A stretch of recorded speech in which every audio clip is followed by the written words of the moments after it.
Hello, coders. Good morning, good evening, good afternoon, all depending upon where you're joining us from. Welcome, welcome, welcome to the CPT Guideline Mastery Session with AMCI. First of all, let me know, coders, how are you all doing and how do I sound? Am I audible? Is my mic doing good? Let me know in the chat. Okay, I can see a lot of greetings. Good afternoon. All right, all right. Thank you. Thank you for letting me know. So, once again, coders, welcome back to another CPT guideline session. It is always great to see you all coming back week after week, investing your time in strengthening your coding foundation. So, I don't want to waste any more time. So, let's dive in and make today's session productive and a confidence building one. All right. So, let's begin by reading out the copyrights. Copyright CPT, Copyright 2026, American Medical Association, all right reserved. CPC is a registered trademark of AAPC.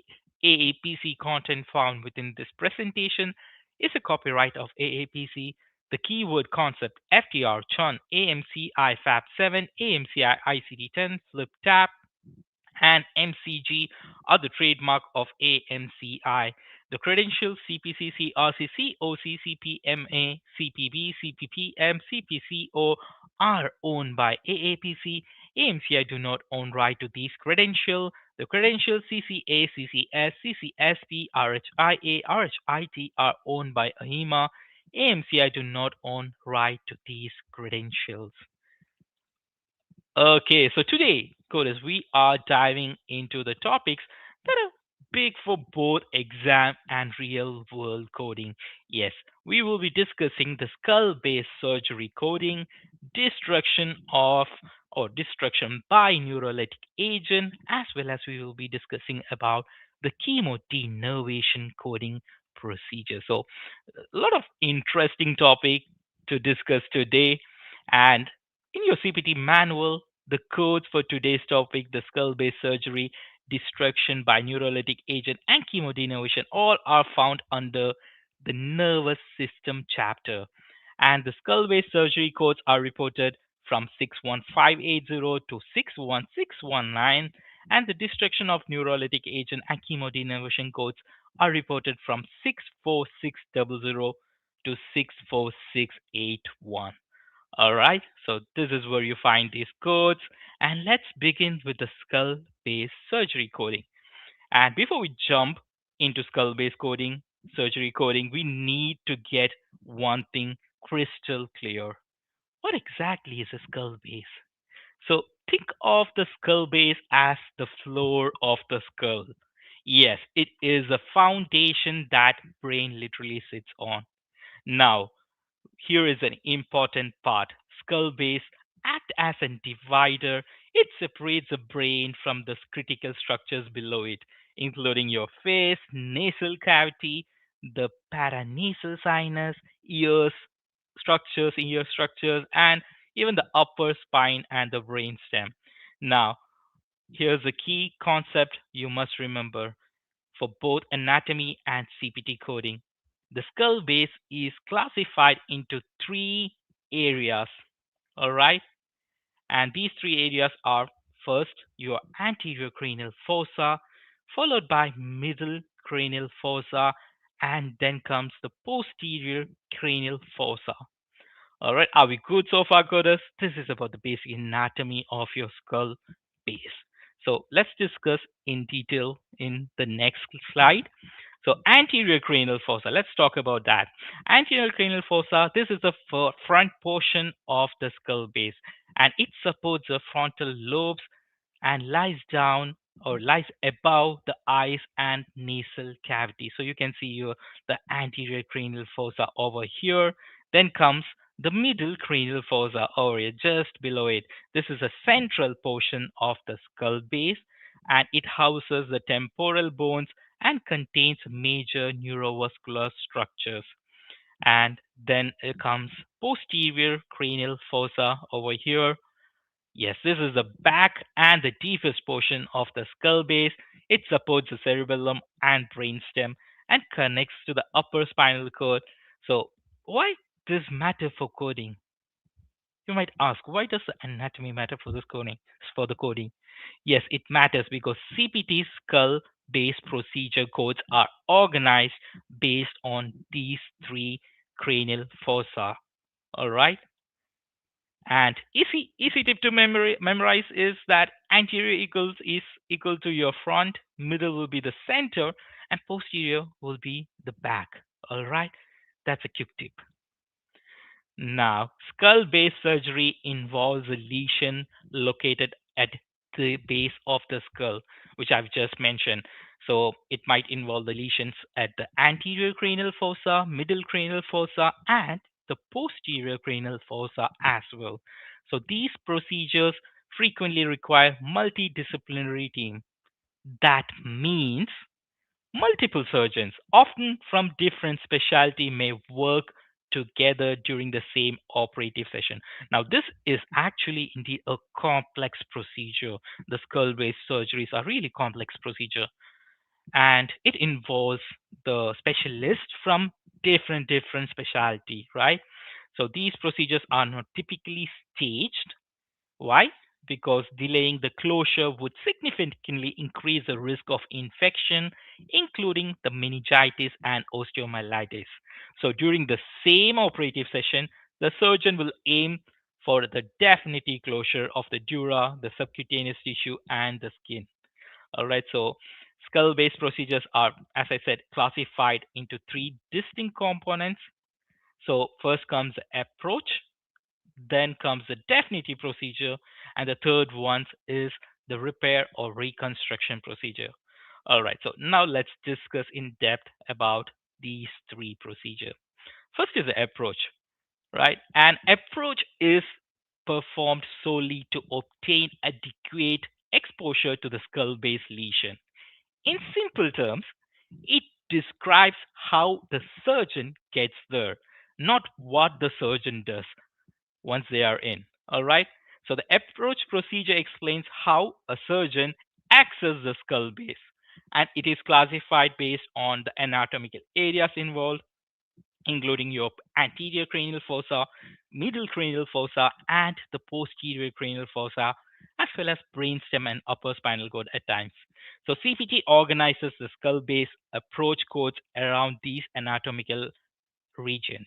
So you can see these are the approach procedure codes and how they are classified. You can see they are classified according to the cranial fossa. You have approach procedures on the anterior cranial fossa, approach procedures on the middle cranial fossa, as well as the posterior cranial fossa. All right, let me know, Chorus. How are you doing? Are we good so far? Are you understanding? Let me know in the chat. Okay, so anterior cranial fossa approach codes are ranging from 61580 to 61586.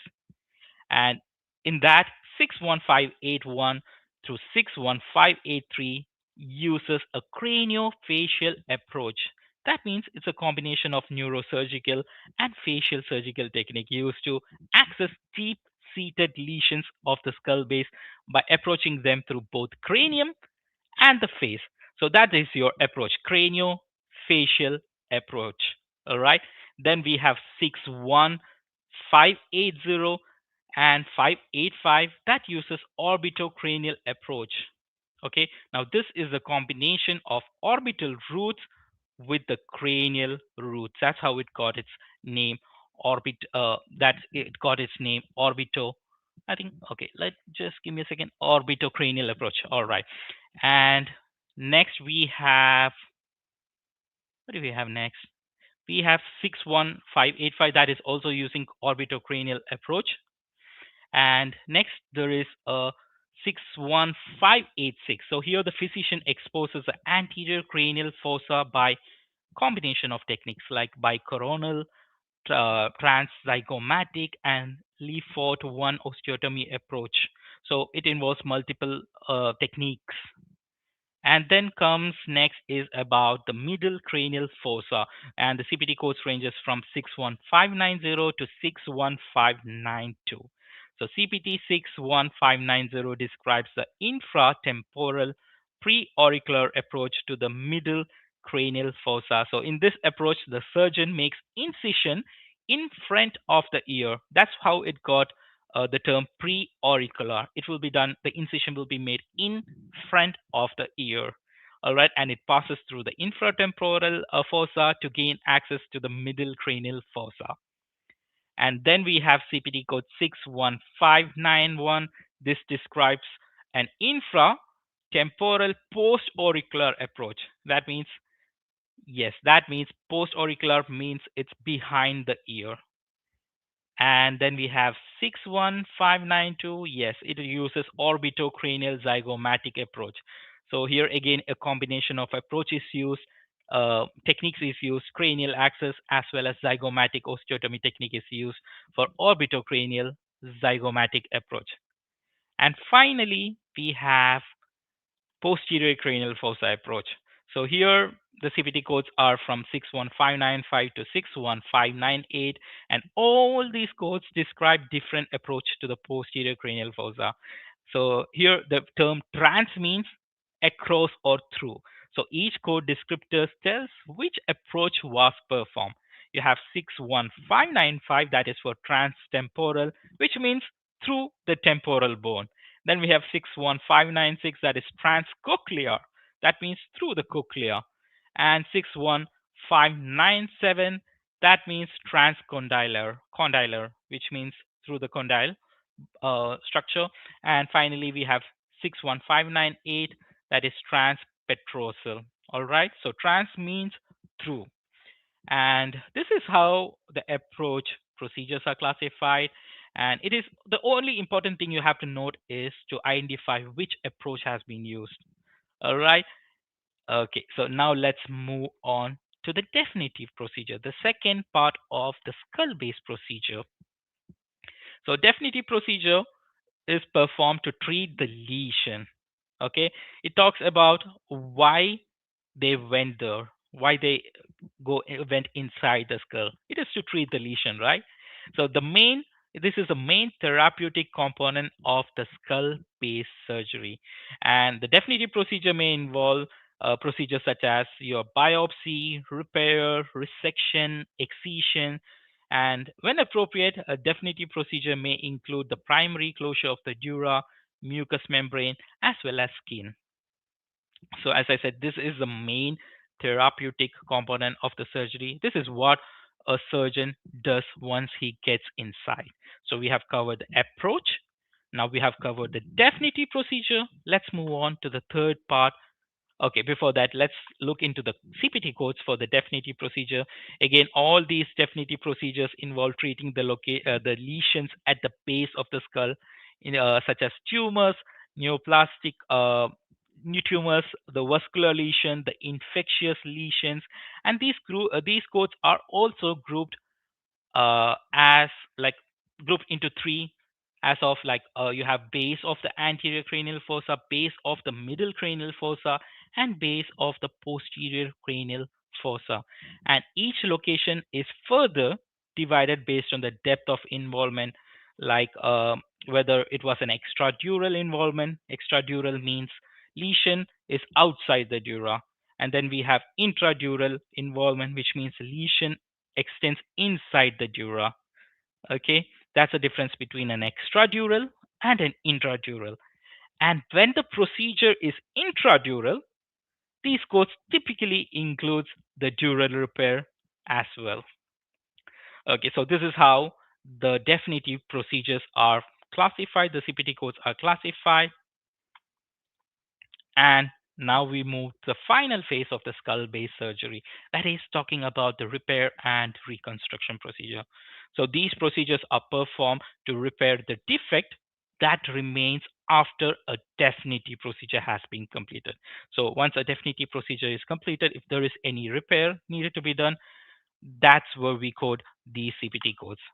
All right. And the repair and reconstruction procedures are reported separately only when the work is extensive.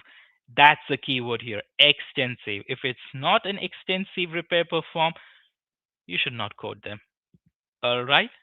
And the CPT codes are 61618 and 61619. Okay. So it's time for us to move on to the FTRs, the facts to remember about the skull base surgery. You can find them in our MCG manual. All right. So let's review the facts to remember while coding the skull base procedure. Number one, determine the approach and the dural involvement. So first of all, you have to see what approach was used. Was it an anterior approach, middle cranial fossa approach, or posterior cranial fossa approach? All right, that's a very important point. Second point is also equally important. Match the approach with the definitive procedure. So once you have identified what approach has been used, then you have to match that approach with the definitive procedure. So if you have, let's say, in the example of an anterior cranial fossa approach, then the definitive procedure should be also on an anterior cranial fossa. All right. And the third point is to use a modifier 51 for multiple procedure by same physician. Okay, so if the same physician does the multiple procedures, such as if same physician does an approach as well as definitive procedure, you can use the modifier 51. Fourth point, repair reconstruction is separate if extensive grafting, dural or skin cranioplasty, local or regional myocutaneous pedicle slabs, and important thing to note is that code separately if different physician performs different procedure and do not use a modifier 62. That means if two different physician or surgeons perform two different procedures, you can code them separately and you should not use a 62 modifier in those circumstances. All right, so these are our FTRs, and this was what I was talking about. So you can see on the left hand side, you have all the approaches classified based on the anatomical regions. And on the right hand side, you have all the definitive procedure. So once you identify your approach, it should match with your definitive procedure. So if your approach is on anterior cranial fossa, your your procedure, definitive procedure, should be an anterior cranial fossa procedure. Likewise, with the middle cranial fossa and the posterior cranial fossa. Okay, all right. So let's move on to the next topic of the day. We are going to discuss about the destruction by neurolytic agent, including your chemical, thermal, electrical, or radio frequency. Also, we will be discussing about the chemo denervation topic.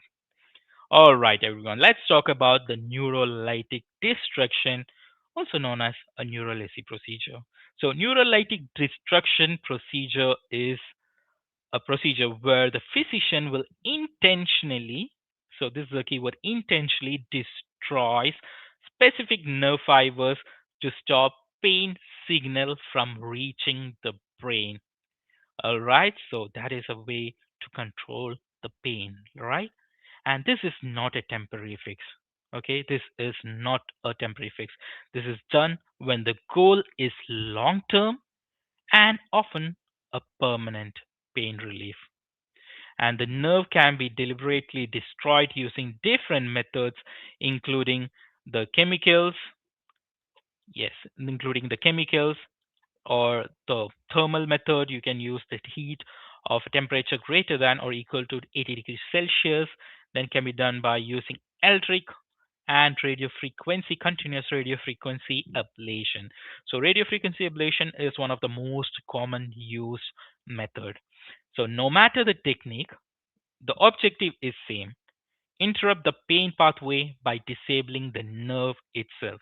And this procedure is primarily used for severe chronic pain and cancer related pain. Also, for the pain that has failed uh, conservative treatment or temporary treatment. So think of it as a last line or a definitive pain control option. Okay. So let's look into the guidelines. So these codes or these services are reported with the CPT code ranging from 64600 to 64681. They include the injection of the therapeutic agents such as corticosteroids, or if an injection, therapeutic injection is also given, that is not separately coded. All right. And if the technique used is actually not destructive to the nerve, or for example, if the technique used is a pulsed radio frequency which does not destroy the nerve, then you do not report the destruction code. Instead, you will use the unlisted code, that is 64999. All right, this is an unlisted nervous system procedure code.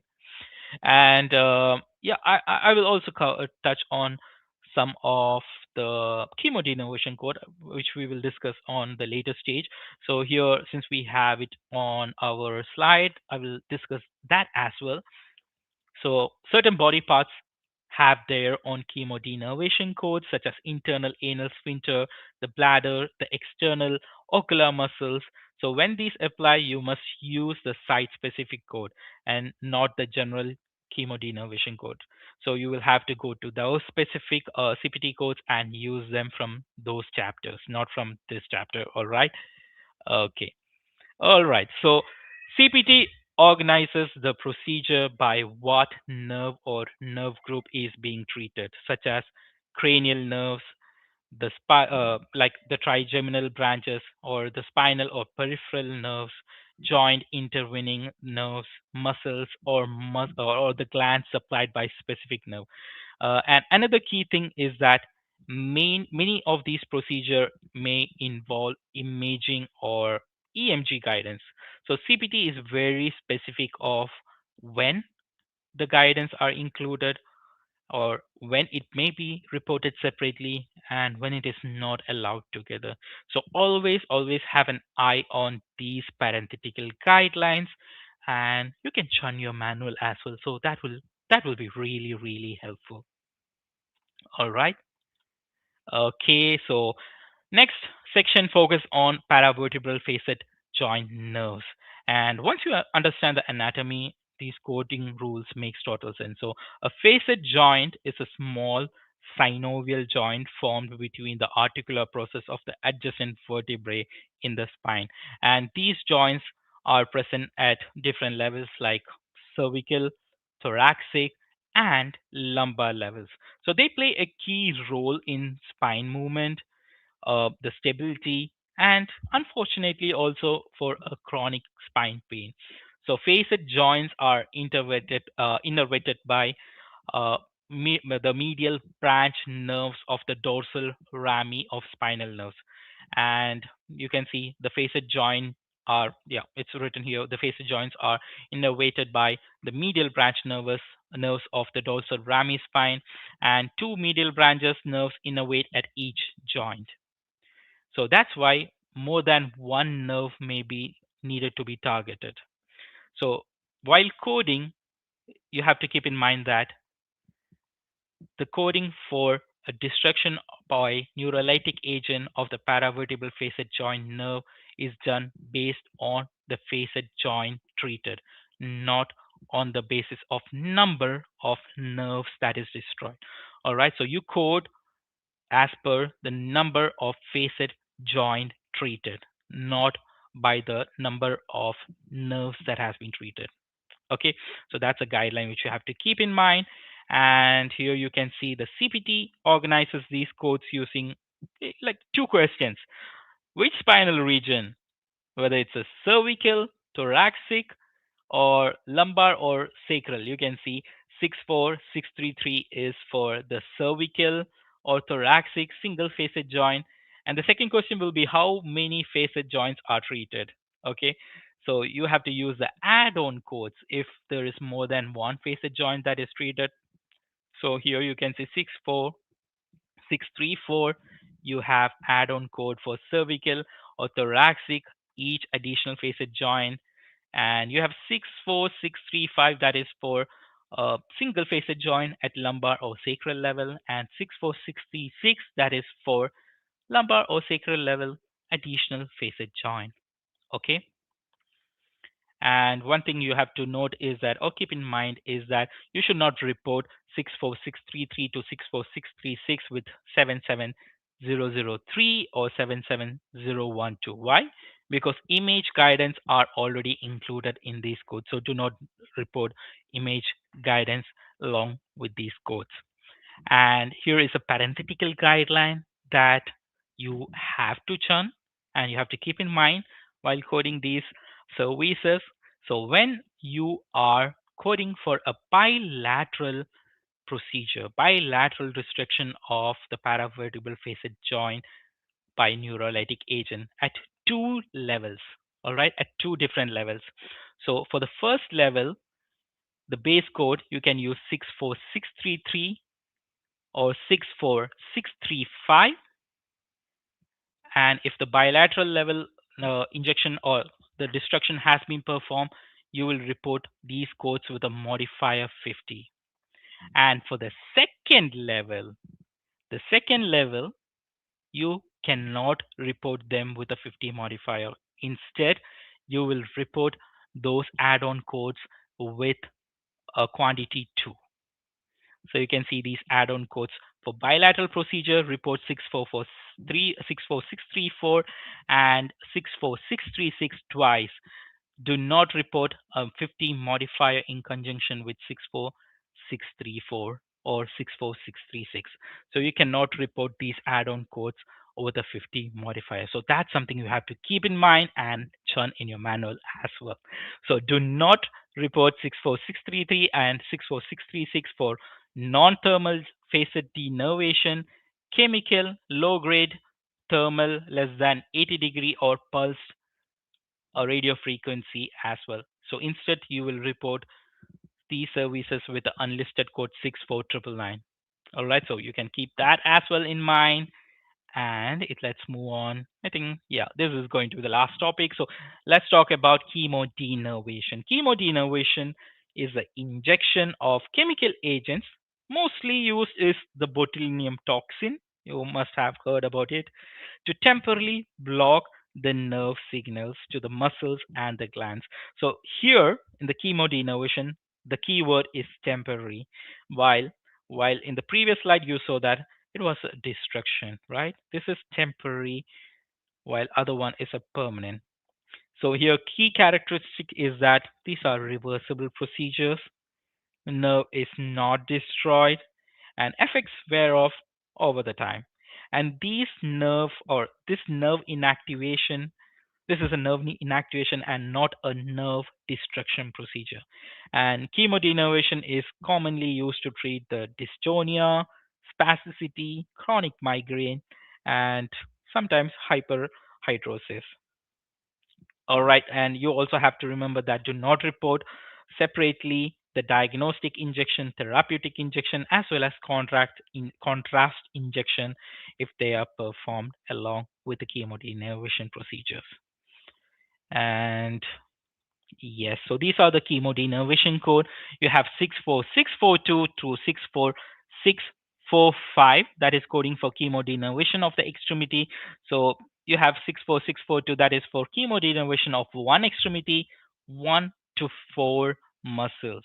So you can see this example. You have for example, you have a left hand and injection or the chemodenervation procedure is performed on three of these muscles which you see on the screen. At these circumstances, you will use 64642. And if the same procedure is performed on your other opposite laterality hand as well, like your right hand, then you will report 64643 along with 64642. Okay, so that's a CPT code for your additional extremity for 1 to 4 muscle. Similarly, you have chemodenervation code for one extremity for with 5 or more muscles. So here is an example. You have a left leg where chemodenervation is performed on 5 or more muscles. Yes, 5 or more muscles. Then you will use 64644. And if the same procedure is performed on the opposite lateral or opposite leg, that would be your right leg, then you will use 64645. Okay, that is for each additional extremity, five or more muscles. That is important. And then you have code for chemodenervation of the trunk muscle. Similarly, 1 to 5 muscles, you would use 64646, and 6 or more muscles, you would use 64647. And coders have a look into these parenthetical guidelines as well. All right. Yes. Now let's look into the guidelines. 64, 642, 64643, 64644, and 64645 are reported once per extremity, maximum up to 4 combined procedure. And you have to use 64646 or 64647 for the trunk muscles. Use add-on codes for additional muscles and code one base code per session. All right. So only one base code should be used per session.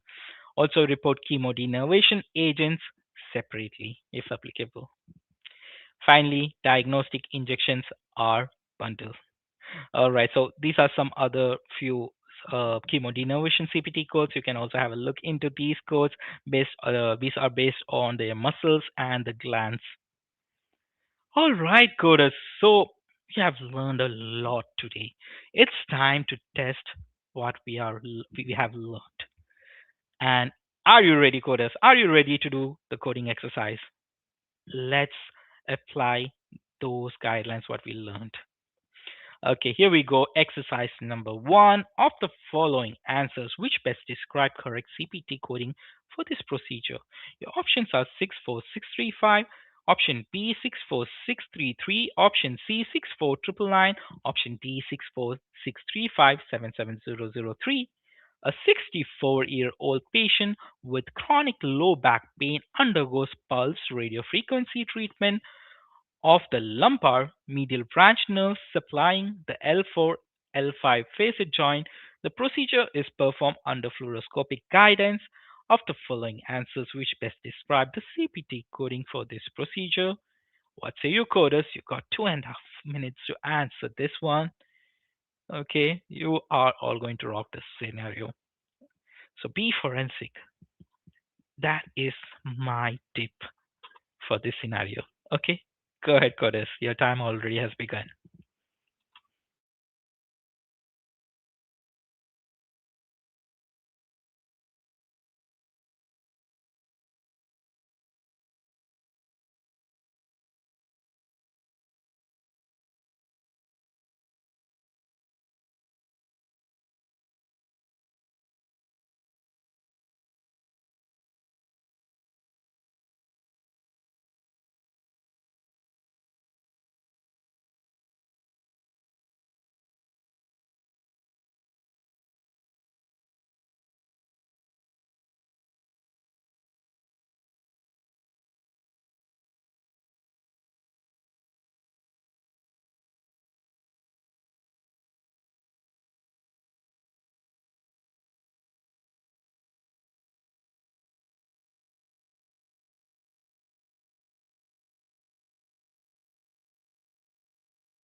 All right, coders. I can see only a couple of answers in the chat. How about the rest of you? Go ahead and place your best answers. Don't worry, even if you get it wrong. Okay, so participate in these exercises, and I will walk you through this one. All right. So what we have here, we have a patient who is 64-year-old, presents for a pulse or radio frequency treatment for the lumbar medial branch nerves, right? All right. So I can see the answers are coming up now. So we have six, uh, yes, 64633, which is for yes, 64633, which is for destruction by neurolytic agent, paravertebral facet joint nerves, and the location is or the level is cervical or thoracic. Now, we had a radiofrequency, pulse radiofrequency treatment at L4 and L5. Those are your lumbar uh, facet joints, right? L4 and L5, and not cervical or thoracic. So I can easily eliminate option 64633, that is option B. And 64635 is coding for a destruction of the neurolytic agent at lumbar or sacral single facet joint. So that looks like a good code. But let's see. So option D is coding for 64635 with 77003. And we have a parenthetical guideline which states that do not report 64633 to 64636 with in conjunction with 77003 and 77012. So that's incorrect. We cannot quote them together. The image guidance is included. That's incorrect. And now we are left with option A and option C. Option A is coding for 64635. Option C is coding for 64999, which is an unlisted code, right? Now, here is the catch coders. So we have a guideline which we discussed in the beginning, right? And the guideline states that do not report code labeled for destruction when using therapies that are not destructive of the target nerve, such as they have given an example of pulse radio frequency as well. And there is one more guideline over here that states that do not report 64633, 64634, 64635, and 64636 for non-thermal facet joint denervation, including chemical, low-grade thermal energies, and or any form of pulsed radio frequency. To appropriately report any of these modalities, use 64999, that is unlisted code. And now going back to our scenario, if you look at our scenario, it said that patient underwent, yes, over here it says that the chronic low back pain undergoes pulsed radio frequency treatment, right? So it's the exact treatment which was mentioned over here in the guideline as well. So if you have a pulse radio frequency treatment, you are not going to code for 64635. Instead, you have to report 64999, which is an unlisted modal unlisted CPT code. Okay, coders, let me know. How are you all doing? Let me know in the chat. Was this an aha moment? Yes, that's why I said be a little bit forensic on this scenario. Okay, Coders, let me know. Did the explanation help? Yes, that was an aha moment.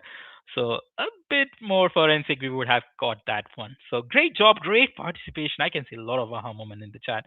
So good work, everyone. Let's move on to the next exercise. Exercise number 2. Here is your question. Of the following answers, which best describe the CPT, correct CPT coding for this procedure? Options are option A, 64635, 50 modifier, 64636, 50 modifier, option B, 64635 times 2, 64636 times 2, option C, 64635 with a 50 modifier, 64636 times 2, option D, 64635 times 2, 64636 with a 50 modifier. A 68-year-old patient with a chronic lumbar facet mediated low back pain undergoes radiofrequency ablation of the medial branch nerves innervating The L4, L5, and L5, S1 facet joints on both the right and left sides during the same session. The procedures are performed under fluoroscopy guidance of the following answers, which best describe the CPT, correct CPT code for this procedure. And coders, if time already began, you can place your answers in the chat.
All right, coders, I can see some great timers is still running on, but I will walk you through this one because we are running short of time. And great answers. You all are rocking it in the chat, by the way.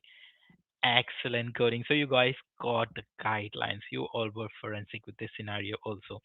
Okay, so what we have here, we have the CPT code 64635 that is coding for destruction by neurolytic agent. The level is lumbar or sacral single facet joint. Then we have 64636, right? Yes, 64636 that is coding for destruction by neurolytic agent. The level is lumbar or sacral, each additional facet join. So that is your add-on code.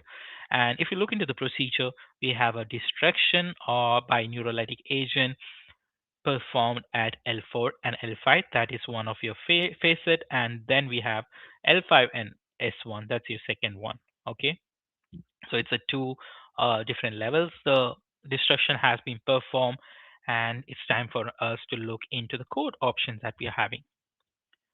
Okay, so we have a parenthetical guideline. If you notice that you have a parenthetical guideline under 64635, which states that for the bilateral procedures, report 64635 with a modifier 50. Right? Am I right, coders? Yes.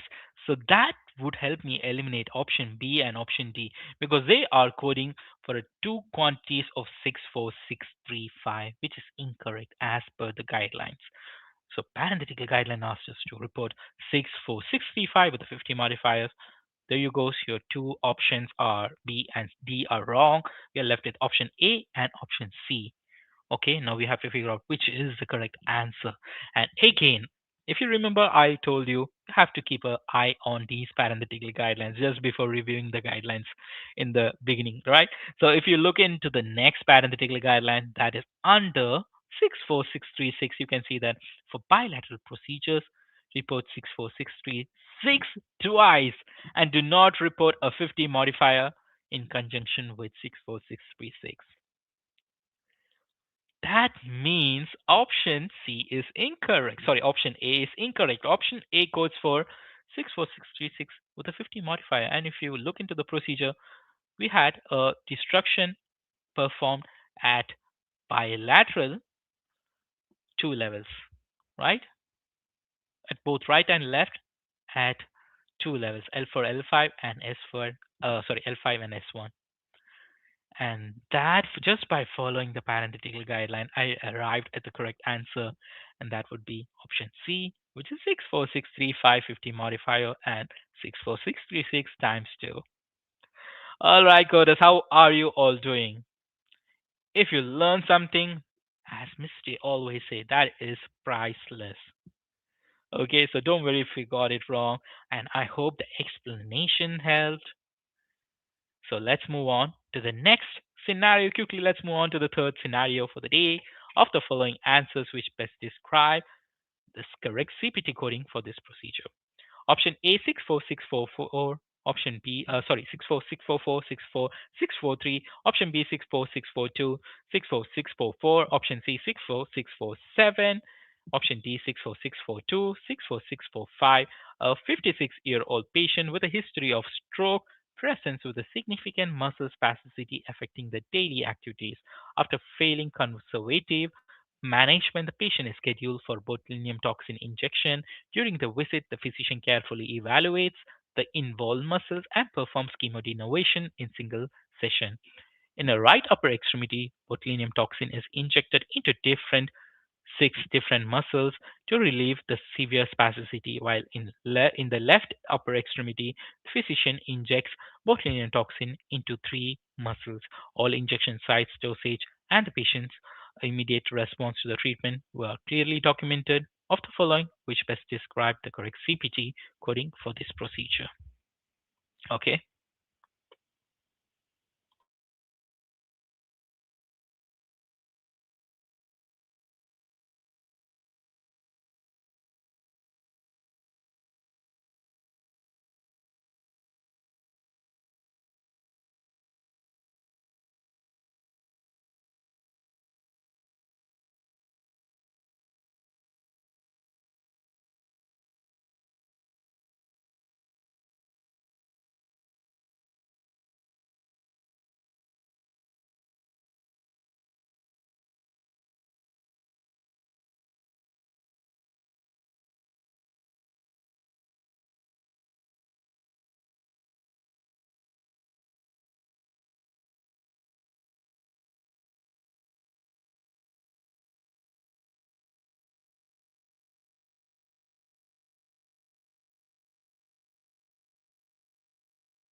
All right. So we have some great interesting answers uh coming in the chat. Okay. All right. So let's review it. Okay. So First of all, I did my inventory, what the procedure was performed. We had a chemo denervation procedure performed here, and botulinum toxin was used. It was done on the right upper extremity. There were six muscles which on which the chemo denervation was performed, and the left upper extremity there was three muscles on which the chemo denervation was performed. All right. So keeping that in mind, 64646. Sorry, what that was 64646. Yes, that is for option C. 64647 is coding for chemodenervation of the trunk muscle, six or more muscles. Okay, so we didn't had a chemodenervation performed on the trunk muscles. We had them done on the extremities, on the right upper extremity and left upper extremity. So sorry, option C has to go. It is incorrect. It's coding for the wrong location. Now let's look into the option B, 64642 and 64644. 64642 is coding for chemodenervation of one extremity, 1 to 4 muscles, and 64644 is coding for chemodenervation of one extremity, each additional extremity with 5 or more muscles, right? Yes. So this is incorrect because they are coding for two base codes. Yes. So yeah, 64644. Sorry, I got it confused. 64644 is coding for chemodenervation of one extremity, five or more muscles. So 64642 and 64644 both are base code. And we have from our MCG FTR, it says that use only one add-on code. Sorry, one base code per session. Yes, code one base code per session. So you can use two base codes per session. So that's why I would say option B is also incorrect. Now we're left with option A and D. So this is interesting. Option D is coding for 64642, which is chemodenervation of one extremity, 1 to 4 muscle, and 64645 is coding for chemodenervation of one extremity, each additional extremity, 5 or more muscles, right? And if you carefully read once again the parenthetical guideline here, it says that use 64645 in conjunction with 64644, right? So you can only use 64645 in conjunction with the 64644, not with uh not with 64642. And that makes option D incorrect. And option A, as most of you have said, is the correct answer, which code for 64644. That is for chemodenervation of one extremity that covers five or more muscles. So right upper extremity is covered here with 64644 and 64643, which is the add-on code that is for chemodenervation, one extremity, each additional extremity, 1 to 4 muscles. And again, here also in the parenthetical guideline, you can see you can use 64643 in conjunction with both 64642 and 64644. So that is safe to use, and it makes option A the correct answer. Wonderful job, coders. And let's move on to the last scenario. Exercise number three. Oh, sorry, this is exercise number four. Okay, I've got it wrong. This is exercise number four, and here's your question, Goddess. Of the following answers, which best describe the correct CPT coding for the procedure? Option A, 61583, 61601 with a 51 modifier. Option B, Option B, 61582, 61600 with a 51 modifier. Option C, 61581, 61600 with a 51 modifier. Option D, 61582, 61605 with a 51 modifier. A 58-year-old patient presents with a worsening headache and visual changes. Imaging studies reveal the neoplastic lesion involving base of the anterior cranial fossa confined to extradural space. Due to the complex skull base location, surgical intervention is planned during the single operative session. Same surgeon, neurosurgeon, first performs a craniofacial extradural approach to the anterior cranial fossa, including bifrontal craniotomy, elevation of the frontal lobes, osteotomy of the skull base to obtain adequate exposure to the lesion. After completing the approach, the surgeon proceeds to excise the extradural tumor from the base of the anterior cranial fossa. Following the tumor removal, dura is inspected and found to be intact. Primary closure of the dura and the surgical site is performed without need for extensive dural grafting, cranioplasty, or flap reconstruction. Of the following answers, which best describe the correct CPT procedure coding for this procedure?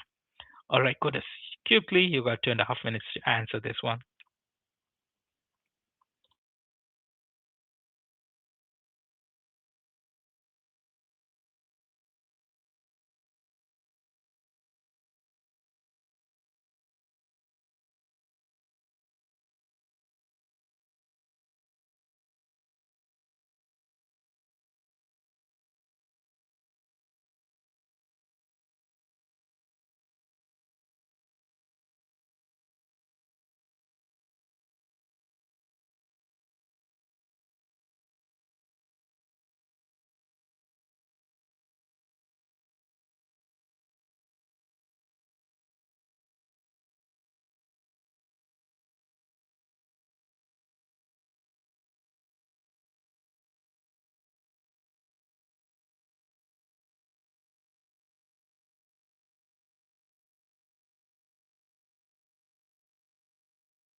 Awesome, awesome, awesome job.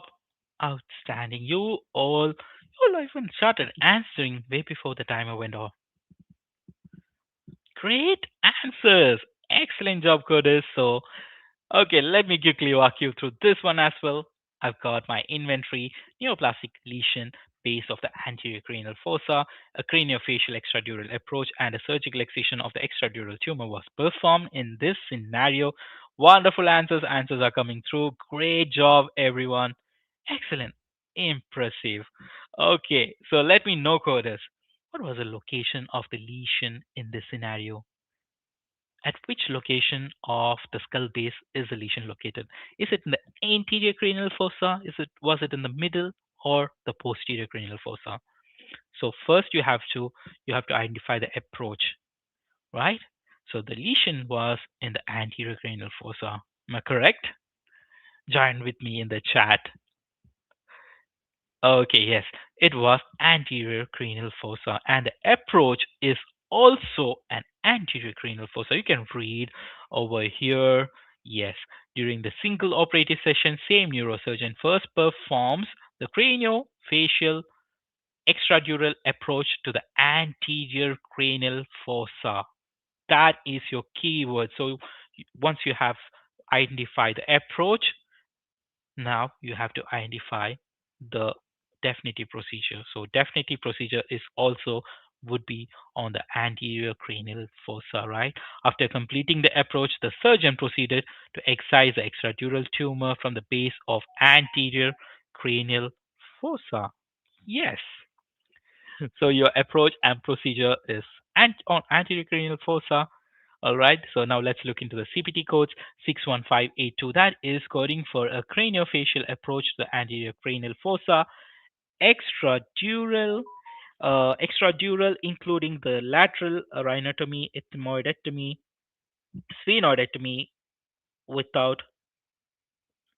I'm sorry, I was reading the wrong CPT code. So 61582 is coding for craniofacial approach to the anterior cranial fossa, extradural including unilateral or bifrontal craniotomy, elevation of the frontal lobes, osteotomy, of the base of anterior cranial fossa. So you can see all these keywords, all these procedure performed in the approach that was performed in our scenario. There was a bifrontal craniotomy, elevation of the frontal lobes, and osteotomy of the skull base also performed, right? Yes. So all these procedures was performed. So 61582, it looks like a good CPT code. Yes. So I think we figure out the code for the approach. Let's look into the option D, which is coding for 61582 and 61605. Now 61605 is for a resection of or excision of the neoplastic, vascular, or infectious lesion infratemporal fossa, parapharyngeal space, and petrous apex extradural. Now, I can straight away say this is a wrong code because you can see this is under the base of middle cranial fossa section, right? This falls under middle cranial fossa. I've already identified that my approach is anterior cranial fossa approach. My definitive procedure is anterior cranial fossa definitive procedure, right? So yes, straight away I can say this is a wrong one. Your approach is not matching your definitive procedure, referring to our MCG guideline, the FTR. You have to, the second point says that match the approach with your definitive procedure. Yes, so that rule is not followed here. Option D has to go. Let's look into the next one, 61583, which is option A, that is coding for an intradural, sorry, craniofacial approach to the anterior cranial fossa, intradural, including unilateral or bilateral craniotomy. Now, this is intradural. We are dealing with an extradural tumor, not an intradural tumor. So, again, option A is incorrect as well. Now, we are left with option B and option C. So, let's see what they are coding for. Okay, most of you have went with option B. So option C is coding for 61581. That includes extradural, that includes craniofacial approach to the anterior cranial fossa, extradural, including lateral rhinotomy, orbital extenuation, ethmoidectomy. I don't see orbital extenuation and ethmoidectomy performed in our scenario. So that will make option A incorrect as well. No, option C incorrect as well. And the correct answer, as all of you have said, is option B. See how easy a skull base surgery coding is? It's a complex procedure, by the way, but coding is much easy if you follow the guidelines. Okay, if you get the concept correct. So you all did a fantastic job. So let me wind up by some quick fall exercise. Yes, the rapid fire exercise.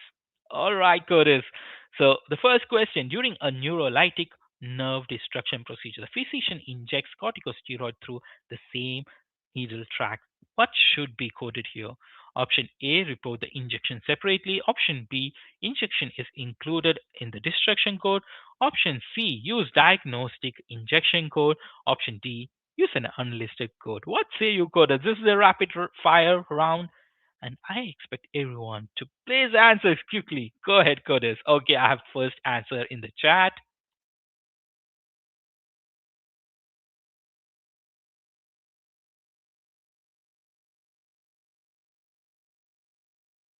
So we have first one member has already placed.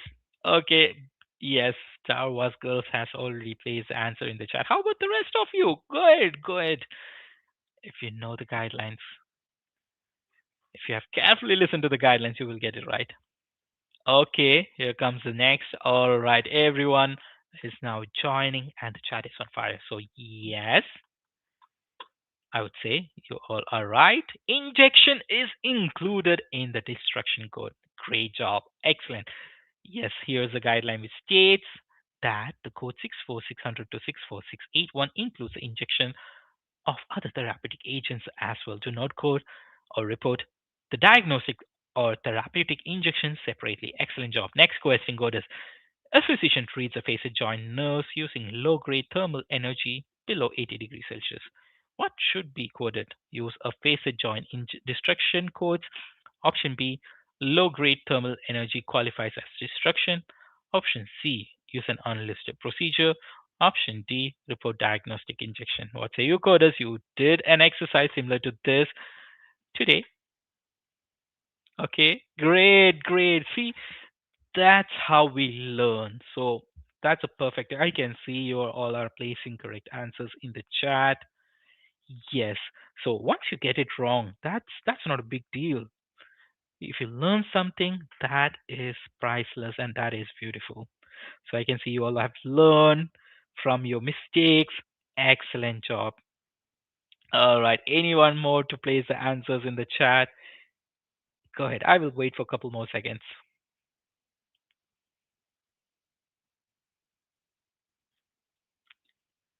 All right. And yes, the correct code is going to be option C, use the unlisted procedure.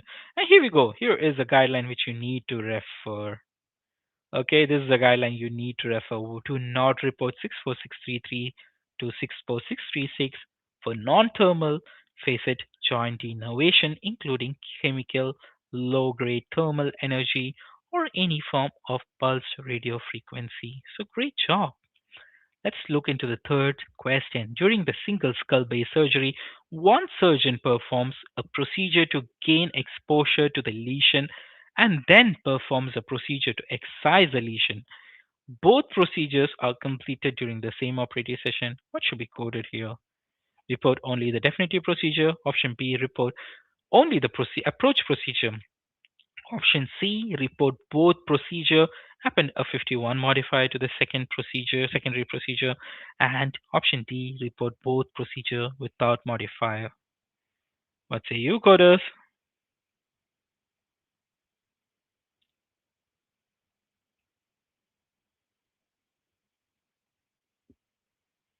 All right, great, great, great answers.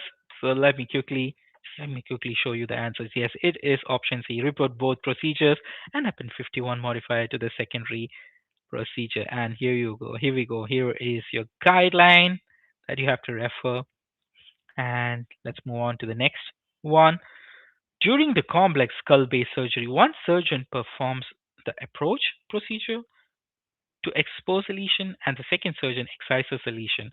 And third surgeon performs a reconstruction of the surgical defect. What should be coded? Should we report a primary surgeon? Should Option A, the primary surgeon reports all the procedure with the 51 modifier.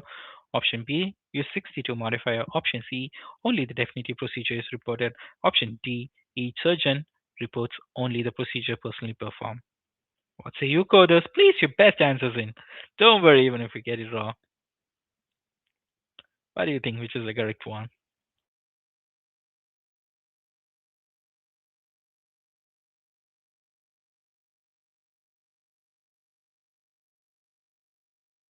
Okay, yes.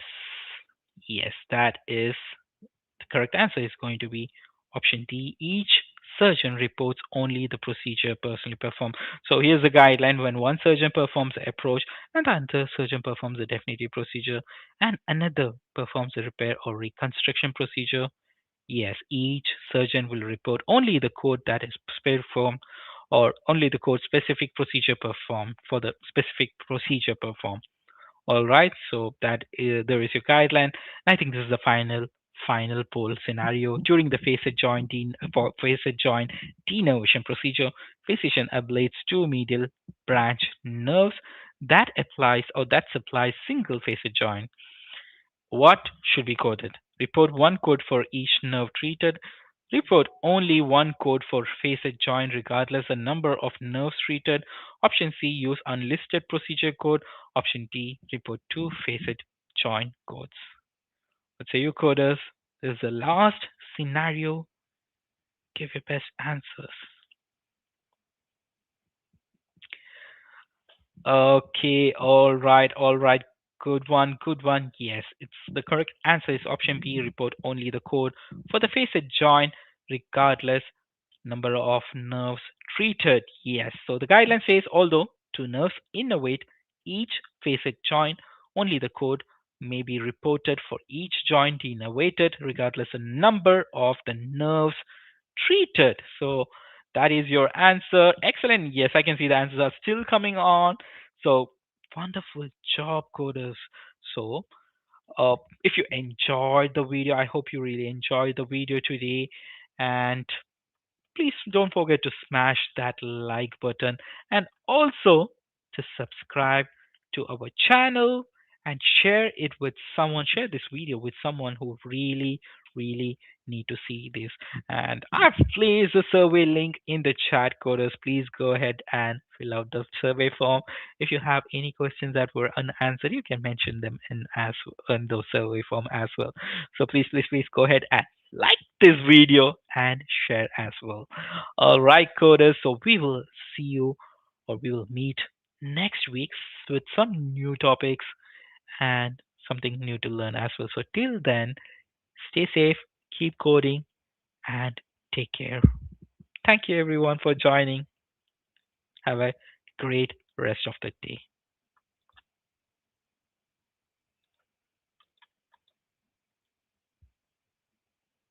4,000 exam passers and free classes at AMCI. Learn to code straight from home or on the road at AMCI.